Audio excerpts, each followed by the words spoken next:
Olá, muito boa tarde a todos vocês que nos acompanham em mais um programa Casa Saudável. Hoje nós estamos fazendo um programa bem especial, vamos falar sobre síndrome de Down. No próximo dia 21 é celebrado o Dia Internacional da Síndrome de Down. Várias atividades serão feitas em todo o estado. Vai ter uma atividade amanhã no Parque da Jaqueira, nós vamos falar mais adiante sobre isso. Hoje quem vai fazer o programa conosco é Mariana Faria, estudante, 35 anos. Tudo bem, Mariana? Bruno Ribeiro é turismólogo, tem 24 anos, não é isso, Bruno? Isso. Você é o primeiro turismólogo com síndrome de Down no Brasil? Sim.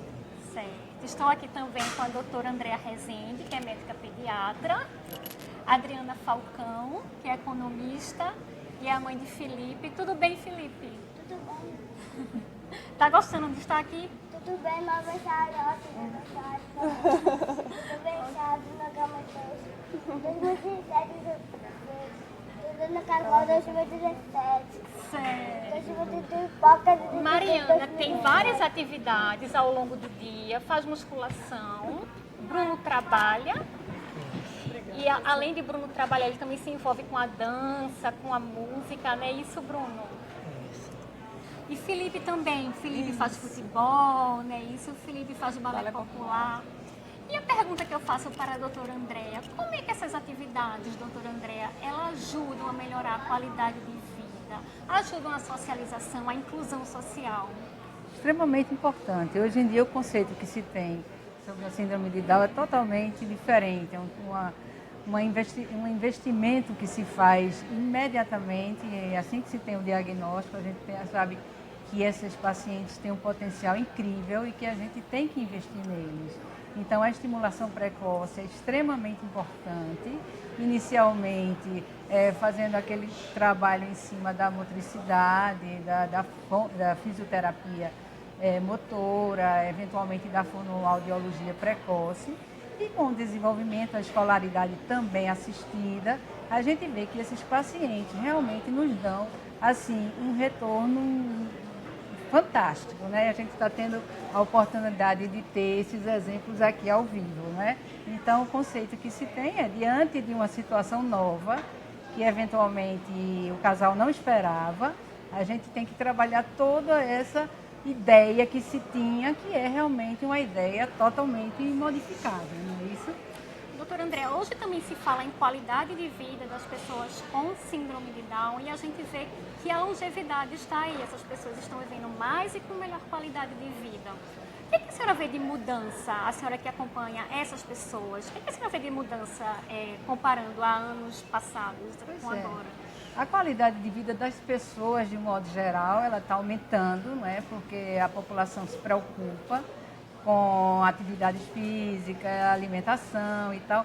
E diante de pacientes que têm um diagnóstico pré-existente, esse trabalho deve ser redobrado. Então, o conceito de saúde é uma coisa bem abrangente, não é?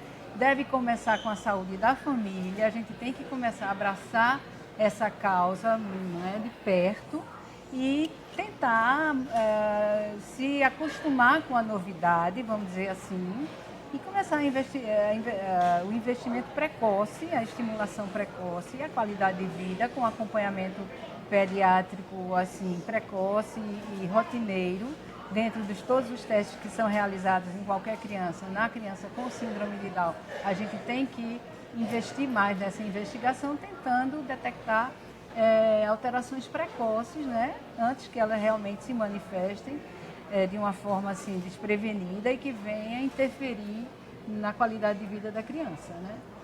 Adriana, a gente estava conversando um pouco sobre essa questão da estimulação precoce. Isso. E uma das coisas que você me falou enquanto nós estávamos conversando para essa entrevista foi que Felipe começou muito cedo. Isso. Já na maternidade ele já começou a fazer algumas atividades. Eu queria que você nos falasse um pouco qual foi a importância de iniciar tão precocemente fonoterapia, terapia ocupacional e como isso ajudou no desenvolvimento de Felipe. O estímulo ele é sempre muito importante para o desenvolvimento de qualquer criança, né? Em especial para a criança com síndrome de Down. Porque eles são hipotônicos, né, doutora Andréia, nascem um pouquinho mais molinho. E assim, no caso de Felipe, desde a UTI que nós começamos a estimulação, tanto com TO, terapia ocupacional, quanto com fono, né? Isso foi importante por quê? Porque ele passou um tempo com a sondinha, então ele precisava ter o estímulo para poder mamar posteriormente, né? A gente precisava melhorar o tônus dele, né? Então, assim, isso foi muito importante para que a gente pudesse, até ao longo do desenvolvimento dele, perceber qual seria a melhor terapia para o desenvolvimento de Felipe. Então, assim, na minha opinião, eu creio que as mães que têm a experiência também compartilham, é que o quanto antes você fizer essa estimulação, o quanto antes a gente for em busca dessas informações para a adequação da criança, melhor será o desenvolvimento delas. Mariana, como é que você está se sentindo fazendo musculação? Você já faz há muito tempo. Você faz ginástica e já faz há muito tempo. Se sente melhor fazendo a musculação? Exercício. Eu faço tudo, malhação, tudo. Certo. Especial AD. AD, que é o nome do seu personal, né? Personal. Isso. E você faz toda terça e toda quinta pela Terça manhã? e quinta. E não falta de jeito Não nenhum. vou faltar, não. Bruno, você faz alguma atividade? Você está fazendo dança, né? Agora, recentemente, música. Isso, eu faço aula de dança. Eu comecei essa semana com uma moça para apresentação no Parque da Jaqueira amanhã. Eu, infelizmente, saí um pouco da dança, porque a dança fica um pouco mais longe. Aí eu não pude continuar. Os horários também mudaram. Certo. E amanhã, qual é a sua... O que é que você vai fazer amanhã no Parque da Jaqueira? Esse evento que vai ser amanhã no Parque da Jaqueira começa às 9 horas, não é isso, Bruno? Isso. O Bruno trouxe uma camisa aqui. Do Fazendo Acontecer. Do Fazendo Acontecer é o segundo ano, né, Segundo Bruno? ano. Certo. E como é que vai ser? Você vai dançar samba, vai convidar as pessoas para participarem desse evento? Eu vou me apresentar dançando samba amanhã. Eu convidei algumas pessoas para irem. Duas filhas de uma amiga que até trabalha com a gente vão amanhã contar com a sua presença. Vai vir um rapaz que a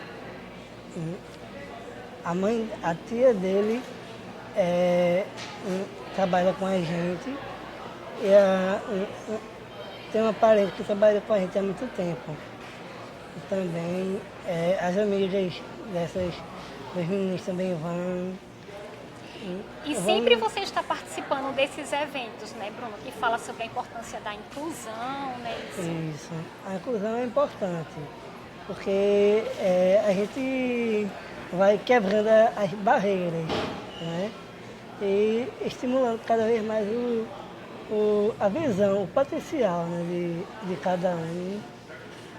É com as habilidades que a gente vai mostrando o quanto a gente consegue. Muito Né? bem.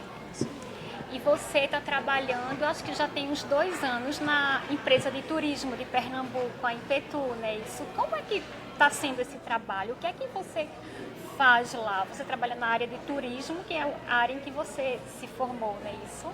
Isso. Eu me formei em turismo pela Faculdade de Santa Helena.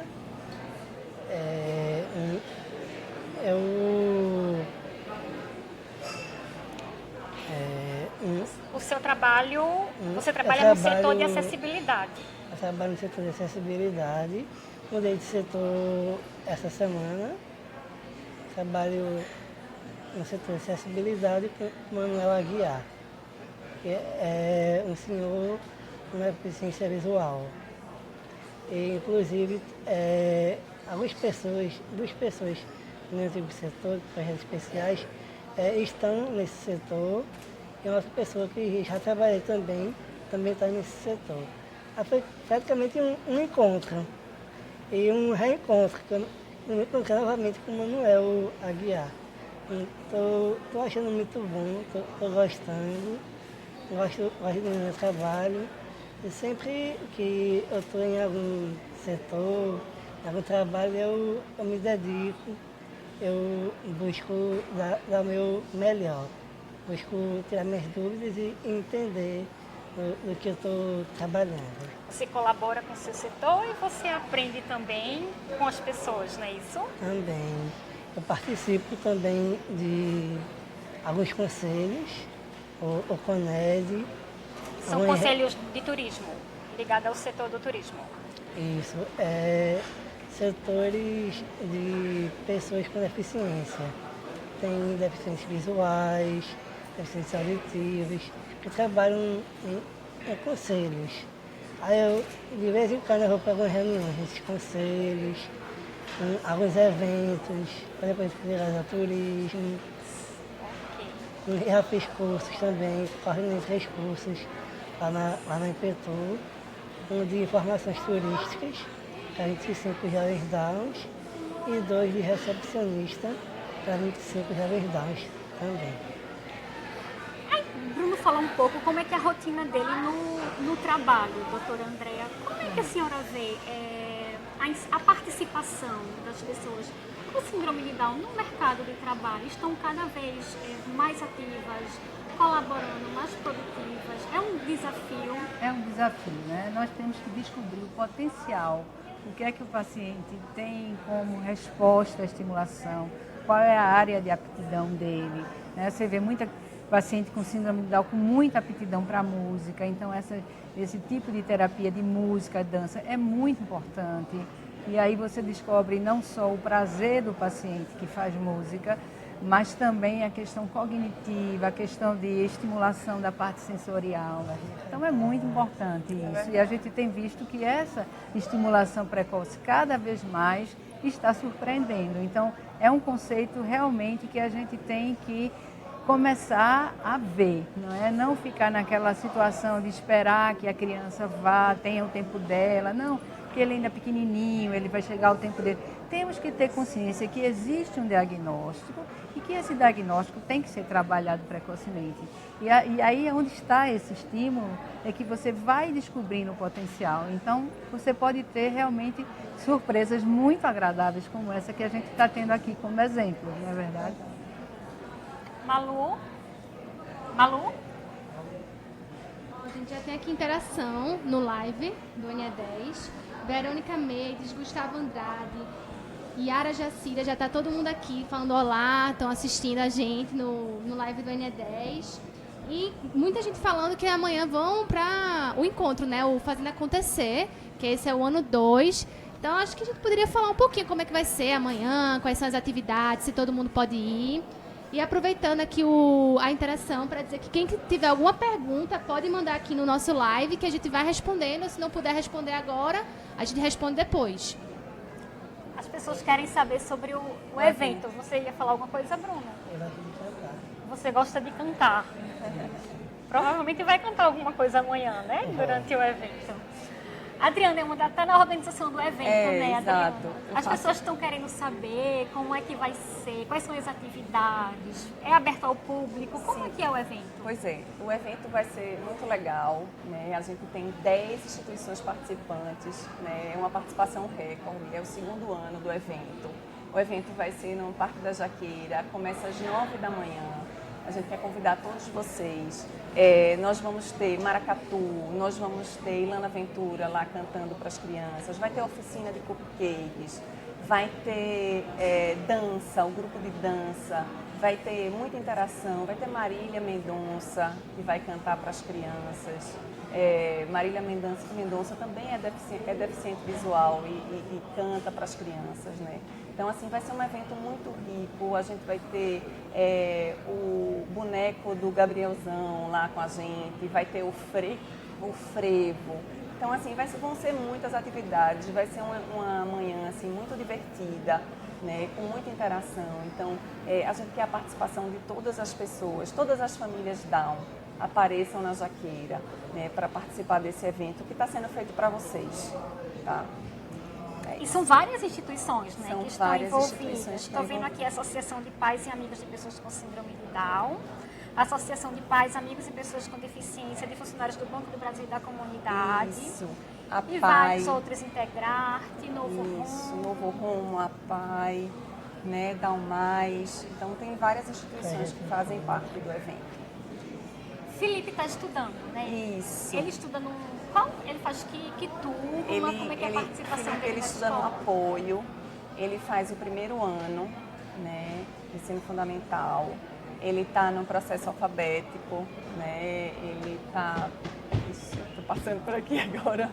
Ele está assim, bem entrosado, está se desenvolvendo bem. Você quer tirar foto?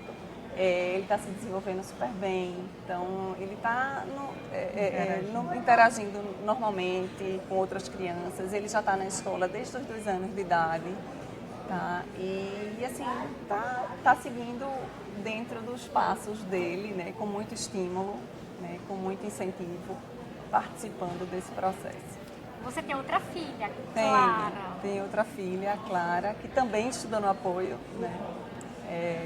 E que, assim, como irmã, ela na verdade é mais mãe do que irmã, porque como eles são muito carinhosos, muito sedutores, né? Aí aquela maternidade aflora na família toda para proteger, né?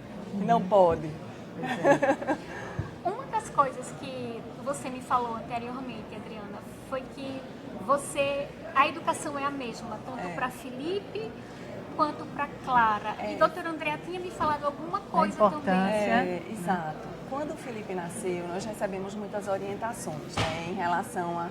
surgem todas aquelas dúvidas, né? Tudo muito novo, a família, né, não na expectativa de lidar com a síndrome. E, assim, uma das coisas que a gente ouviu e que foi muito legal, uma oportunidade que eu tive, inclusive com o Dr. Zan em São Paulo, foi que, Adriana, Felipe é igual a Clara, ponto. Os dois são filhos de Adriana e Cícero, né? Então, crie Felipe igual que você criou Clara. Com todos os estímulos, com todas a educação é a mesma, é tudo igual. Então, isso foi, assim, transformador na vida da gente, porque a gente não se limitou, assim, ao diagnóstico da síndrome, aos 3 cromossomos 21. Nós lidamos com o indivíduo, né, Felipe? Então, assim, a gente vai muito mais além. Existe aquela questão do super proteger, do olhar, né, da sociedade diferente, mas nós, enquanto pai e mãe, a gente tem que olhar e dizer, não, esse é o caminho que você tem que seguir, vamos para frente e tratar de igual para igual, sabe?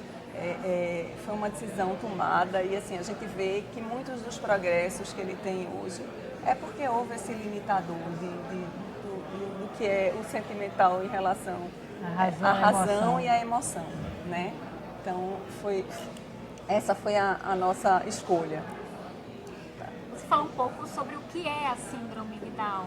E aí eu lembrei, acho que, doutora André, é importante a gente falar para quem está nos ouvindo. A síndrome de Down é uma condição genética, né? Isso. Eu queria que a senhora explicasse mais um pouco. Em 94% dos casos há um acidente na divisão celular.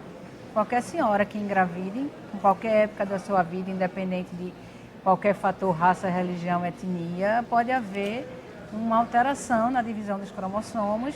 E se houver a existência de um cromossomo 21 extra, que na realidade temos 2 cromossomos em cada par, constituindo 23 pares cromossomos, se houver a presença de um cromossomo 21 extra ou parte dele, as características clínicas são muito semelhantes entre si. Não é? Então é uma situação que qualquer gestante pode acontecer. Não há um fator determinante exato. Existem algumas hipóteses, algumas sugestões, mas enfim. Uma coisa que eu escuto muitas pessoas falarem é a questão da idade da mãe. Tem alguma relação, doutora? Qualquer senhora, em qualquer faixa etária, pode sofrer um acidente de divisão celular. Trabalhos estatísticos realmente mostram que, teoricamente, você pode correr um risco de acontecer esse acidente numa faixa etária um pouco mais adiantada ou numa faixa etária muito precoce. Nós acompanhamos meninas, vamos dizer assim, de 15, 16 anos que têm crianças com síndrome de Down. E isso é uma coisa que é estatístico, né? Você tem de cada 600 partos na faixa etária da segunda década de vida da mulher, vamos dizer assim, um é síndrome de Down. Então, essa proporção, teoricamente, a partir do momento que você adquire mais anos de vida, você pode eventualmente correr riscos, mas os riscos são inerentes a qualquer gestação. A senhora falou, a gente começou já falando também de estimulação precoce. Mariana, ela já fez fono, terapia ocupacional, fisioterapia, já fez balé, mas chega um tempo que a pessoa pode falar, não preciso mais de fisioterapia, mas eu tenho que continuar em atividade, como ela que ainda continua fazendo musculação. A atividade é importante, se manter ativa. A atividade é importante para todos, né? A gente faz ginástica numa época e lá adiante você precisa fazer ginástica de novo, com outra perspectiva, né? Mas assim, não existe um tempo pré-determinado. O tempo de duração vai depender de cada paciente. Então, apesar de existir a semelhança em relação a cromossomos e coisa toda, cada indivíduo é um indivíduo. Então, você tem que respeitar o tempo dele, a capacidade dele, a aptidão, a vontade, o querer. Então, assim, a gente tem que tornar a vida prazerosa, não é? E não impor se você tem que fazer. Então, é uma coisa que pode ter o tempo que quiser. Ou pode enjoar e também não querer, e você parte para outro estímulo, outro tipo de atividade. Então, vai depender de cada paciente. Cada paciente é um indivíduo único. A senhora também atende tanto em consultório quanto na rede pública, né?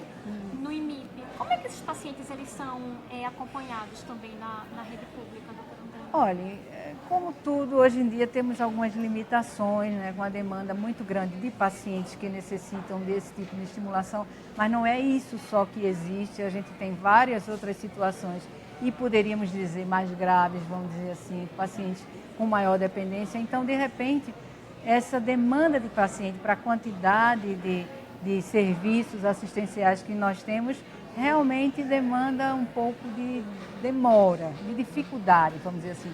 Nós trabalhamos em rede pública há vários anos e temos pacientes que não são nem do Recife, vêm às vezes de outro estado, não é, para ouvir uma opinião, para dar uma orientação. Então, a gente tem que fazer tudo no dia a dia. Eu acho que essa questão da educação igual é uma coisa importante, inclusive dar limites, porque com essa sensação de emoção, não vamos deixar ele fazer porque ele, enfim, essa sensação às vezes de superproteção acaba prejudicando. Então, a estimulação começa em casa, quando você ensina realmente o que é certo para a criança fazer, dá limites, porque acaba que, como toda criança, se você não impuser limites e ordem, ele vai acabar sem referência, não é verdade?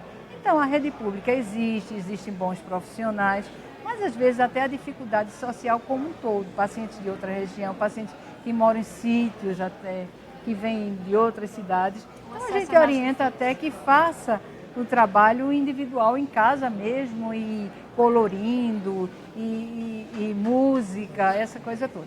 Quando tem a oportunidade de contar com um profissional que possa oferecer um trabalho mais direcionado, é muito bom.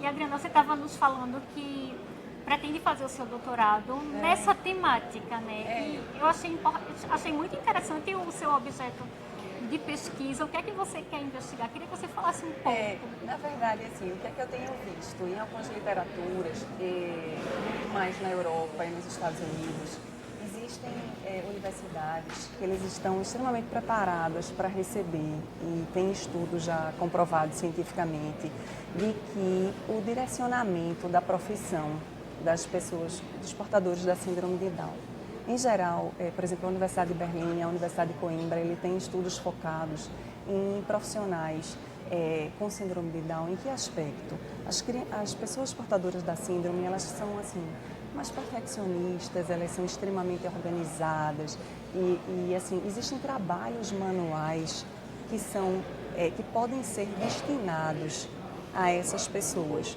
Então, é assim, é olhar para o indivíduo a partir do indivíduo. Então, o estudo é feito com base nisso. Quais são as características e qualidades que existem em esses portadores, onde a gente pode trazer essas qualidades e aplicá-la ao mercado de trabalho. O meu estudo hoje também ele está focado em como se as pessoas que estão recebendo os portadores no mercado de trabalho, se elas estão preparadas para receber esses portadores. Essa é uma preocupação que eu tenho muito forte, porque por conta do paternalismo, da questão do acolhimento, do ser humano, né? A gente percebe que em alguns momentos o potencial desses portadores eles não são capturados por esses gestores, porque eles têm uma relação muito mais de afeto do que profissional. Então, assim, essas universidades, elas têm trabalhos, assim, fortíssimos voltados para os portadores da síndrome de Down. Uma coisa que me chamou a atenção, até compartilhei com vocês, é que existem, por exemplo, linhas de montagens, né, de relógios suíços, de relógios caríssimos, que são feitos por pessoas com síndrome de Down. Por quê? Porque eles são detalhistas, porque eles têm uma preocupação com a qualidade. Então, assim, eu percebi que outras instituições, elas têm uma preocupação de ter essas pessoas no corpo dela, porque eles não passam nenhum tipo de falha por eles. Então, a gente ainda não despertou, aqui no Brasil a gente ainda não despertou para isso. Em alguns momentos, é excelente a gente conseguir chegar com os nossos filhos, né, com os portadores na universidade. A minha grande preocupação em meu estudo vai ser em como eu vou fazer, como eu vou aproveitar esse potencial no mercado, né? Porque muitas vezes se conclui a faculdade, mas o mercado não absorve. E essa é uma preocupação que eu tenho. Essa é uma frustração maior para eles, né? Porque se eles estão qualificados, se eles estão preparados, eles têm que estar no mercado, né? Então, assim, eu pretendo fazer meu estudo, eu estou terminando meu mestrado agora e eu quero me dedicar a essa causa, né, enquanto mãe. E eu acho que a gente tem um potencial enorme, a gente tem pessoas brilhantes, né, que estão no mercado, que foram preparados, que são qualificados, são portadores da síndrome, mas que não conseguem ser aproveitados por isso, né? E a gente precisa aproveitar essas pessoas de verdade, né, pela qualificação delas, pela formação delas, e não porque a gente quer apenas incluir a pessoa do ponto de vista benefício fiscal no corpo funcional, né? Isso não é inclusão. Isso é muito importante. Você está passando isso, né, para a gente, para quem está nos acompanhando. Agora, eu imagino que você tem uma experiência também que pode compartilhar conosco e pode ajudar muitas pessoas. Quando nasce um bebê com síndrome de Down, vem diversas dúvidas. Isso. E aí, você como mãe, quais são essas principais dúvidas? E, enfim, como é que você vivenciou isso? Olha, foi muito interessante esse momento para mim. Quando eu recebi a notícia, na verdade eu estava até comentando com a doutora Andréia que ela foi nos visitar quando o Felipe nasceu. Olha que legal, me encontrei com ela aqui depois de 7 anos. E assim, quando a gente recebeu essa notícia, eu pensei assim, na hora, eu falei assim, caramba, ainda bem que é a síndrome de Down, porque a síndrome de Down eu conheço, né? Porque tem tantas outras síndromes que a gente não conhece. De prognóstico muito reservado. Exatamente. E aí eu pensei assim, bom, até meu esposo perguntou para mim, e agora, como é que vai ser? Eu disse, bom, Felipe vai ter, a gente vai aprender com o Felipe, a gente vai conhecer Felipe, né? Entender para que, né, o que é que ele veio, né? Como é que ele quer que a gente lide com ele, a gente vai ter todas as expectativas em relação a ele. Mas a minha preocupação era muito assim, não ler sobre a síndrome, entender a síndrome e correr atrás. Era viver aquele momento de que quais são as melhores, o que é que eu posso fazer de melhor para Felipe, né? Então, assim, ele passou, como eu comentei com você, ele passou 48 dias na UTI, né? E a gente convivendo com os médicos, recebemos muitas orientações, né? E o que eu te falo hoje é o seguinte, é o que eu falo para as mães. Hoje eu faço parte de um grupo de acolhimento de mães, né? Onde quando nasce uma mãe com um bebê com síndrome de Down, o pessoal liga para a gente dar apoio. E o que eu É falo... de alguma instituição, de algum grupo? Nós somos do Mais Um com 20, Mais Um no 21, que é um grupo de mães, são 8 mães, que a gente acolhe, mães com síndrome de Down, né? De crianças com síndrome de Down. Então, o que é que a gente faz? A gente acolhe, a gente dá amor naquele momento para elas, né? E fala que é o filho como outro qualquer, que tem que ter amor, que tem que ter carinho, que tem que ter afeto e que, ao longo do tempo, ela vai aprender a lidar com a síndrome, tá? Porque, assim, tem muitas dúvidas, vai ser assim, vai ser assado. O seu filho é o seu filho, ele vai ser o que você permitir que ele seja, não é verdade? Vai muito além do conjunto de sinais, porque a síndrome é um conjunto de sinais e não necessariamente todo mundo tem os mesmos sinais, não é verdade? Cada pessoa é única. Cada pessoa é única, como a doutora Andrea falou. Então vai conhecer teu filho, estimula ele, ensina tudo que você tem para ensinar para ele. Então, assim, foi assim que eu encarei Felipe, né? É assim que eu venho tentando ajudar algumas mães ao longo desses anos, né? Trazendo esse sentimento de que faça o seu melhor pelo seu filho, né?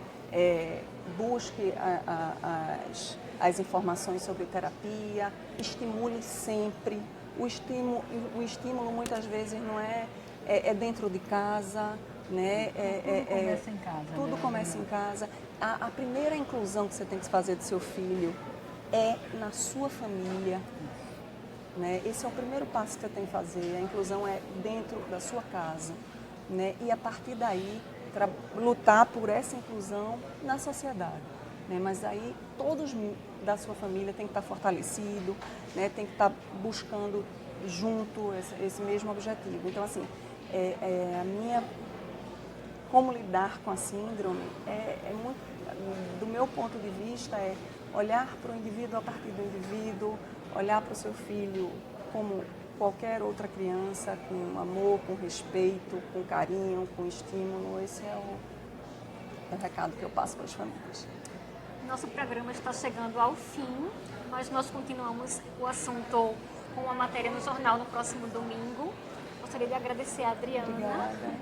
a doutora Andrea. Muito obrigada. Quer acrescentar mais alguma outra coisa? Eu acho que a Adriana falou muito bem, porque uma coisa é quando você age com a teoria e a outra coisa é quando você age com a prática. Então, esse momento em que nós somos chamados numa maternidade, numa UTI, onde tudo é muito festa e que de repente você chega para dar uma notícia que muitas vezes não se espera, não é uma situação fácil. E muitas vezes eu sei que eu estou ali falando, mas nada do que eu estou dizendo está sendo captado.